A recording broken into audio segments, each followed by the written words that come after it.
शकतोस. या man can see your English. What is speaking bro? Amol मामा गंगापूर. दादा मला एकच विचारायचं होतं, उद्या येऊ शकतात का दादा? कारण की हे बघा आपण 2-3 दिवस झालं वाट बघतोय पवन दादाची. मीच नाही तर आपली पब्लिक पण वाट बघते पवन दादाची की आज येतील उद्या येतील. त्याच्यामुळे बोलतोय की प्लीज जेवढं लवकर होईल पवन दादाला तेवढं लवकर लाईव्हला आणा. म्हणजे आज तुम्ही बोलला होता की पवन दादाच बोलले होते, त्याने काहीतरी कामात होते म्हणून मी तुमच्याच नंबरवरती कॉन्टॅक्ट केला होता माझ्या दुसऱ्या नंबरवरून. तर मी परत उद्या तुम्हाला दुपारच्या नंतर कॉल करतो. पॉसिबल झालं तर कॉल रिसिव्ह करा आणि प्लीज पवन दादाला लाईव्हला यायला सांगा. 10 वाजल्यापासून फक्त 10-15 पर्यंत बस एवढंच. त्याच्यानंतर तुम्ही ऑफलाईन गेला तरी चालेल, कारण की फक्त 15 मिनिटाचा टाइम द्या आमच्या पब्लिकला, त्याच्यानंतर सगळं क्लिअर होऊन जाईल. तुम्ही रेकॉर्डिंग ऐकला नसाल तर ऐकून घ्या. तुम्हाला माझं सगळं खोटं वाटत असेल, मी त्याच्यामुळेच दादाची फक्त 2-3 सेकंदाची रेकॉर्डिंग केलं होतं. तेच तुम्ही रिटर्न जाऊन तिथे रेकॉर्डिंग ऐकू शकता बस. ऍज अ रिक्वेस्ट आहे पवन दादा, उद्या तुम्ही येचाल, आमची पब्लिक तुमच्यासाठी वाट बघते इथे.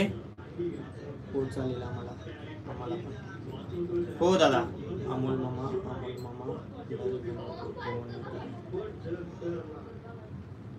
गंगापूरला पवन येत आहेत का? मग उद्या होईल का भरत दादा? उद्या होईल का पॉसिबल की आपल्या लाईव्हला पवन दादा येतील?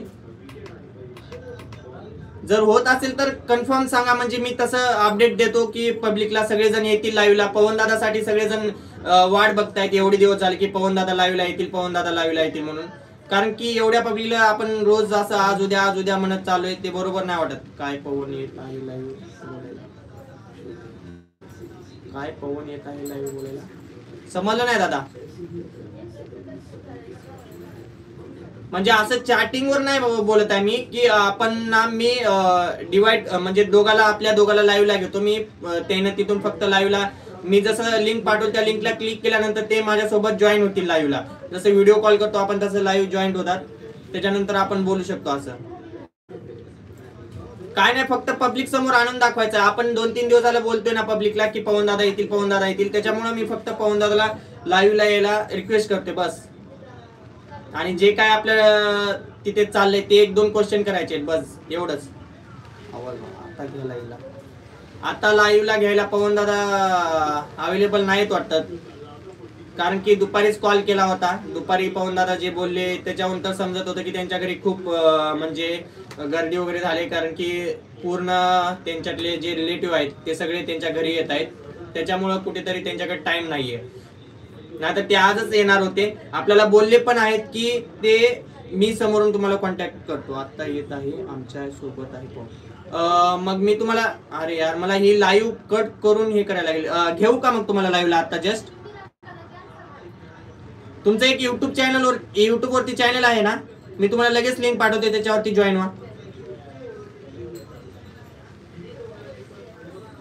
ही फक्त लाईव्ह मला कट करायला लागेल आणि दुसरी लाईव्ह हे करायला लागेल.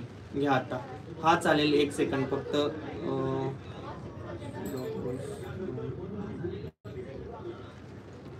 1 सेकंड थांबा. आता जर येत असतील तर मी लगेच जॉईन करतो. पण कसं करू? प्लस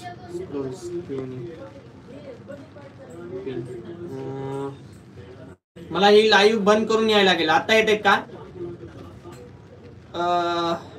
आवाज महाराष्ट्राचा? मास्तर चेक करा ना पवन दादाला व्हॉट्सअप मेसेज टाकून. मास्तर आवाज येतो का तुला? अमोल मामा खूप सपोर्ट. मास्तर पवन दादाला मेसेज टाकून बघ ना, येत आहेत का आता लाईव्ह? फक्त येत आहेत का बघ पहिलं. व्हॉट्सअपवर मेसेज कर त्यांना, जर येत असतील तर मला तसं लगेच चॅट मध्ये सांग, म्हणजे मी लगेच त्यांना ती लिंक बनवतो आणि त्यांना पाठवतो लगेच. कारण की भरपूर दिवस झाले वेट करतोय आपण पवन दादाचा, त्याच्यामुळे म्हणतोय, बाकी काय नाही. कसं करायचं? तुम्ही फिल्टर आहे वाटतं. फिल्टर ऑफ करूया. नाही ए बाबा.